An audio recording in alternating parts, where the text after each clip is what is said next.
அமெரிக்க அரசாங்கம் ஒரு முறை தன்னுடைய சொந்த மக்கள் மீதே உயிரியல் ஆயுதங்களை சோதித்தது என்று தெரியுமா? 1950 செப்டம்பர் மாதம் அமெரிக்க கடற்படை கப்பல்கள் சான் பிரான்சிஸ்கோ கடற்கரைக்கு அருகில் நிறுத்தப்பட்டன. யாருக்கும் தெரியாமல் அவர்கள் காற்றில் பாக்டீரியாவை கலைத்தனர். நகரம் முழுவதும் பரவியது. மக்கள் சுவாசித்தனர். அவர்களுக்கு எதுவும் தெரியவில்லை. இது ஒரு சோதனை. உயிரியல் ஆயுதங்கள் ஒரு நகரத்தில் எவ்வளவு வேகமாக பரவும் என்று அளவிட இராணுவம் உண்மையான மனிதர்களை பயன்படுத்தியது. அந்த வாரத்திற்குள் நூற்றுக்கணக்கான மக்கள் மருத்துவமனைக்கு சென்றனர். ஒரு மனிதன் இறந்தான். அவரது பெயர் எட்வார்ட் நெவின். அவர் ஒரு சாதாரண குடிமகன்.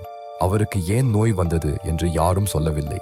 1950 முதல் 1999 வரை இப்படிப்பட்ட சோதனைகள் 30க்கும் மேற்பட்ட அமெரிக்க நகரங்களில் நடந்தன. ஆவணங்கள் பல ஆண்டுகள் மறைக்கப்பட்டன. இறுதியில் காங்கிரஸ் விசாரணையில் உண்மை வெளியானது. இது கற்பனை கதை இல்லை, இது நடந்தது. அரசாங்கம் மக்களை பாதுகாக்கவில்லை, அவர்களை சோதனை பொருட்களாக பயன்படுத்தியது.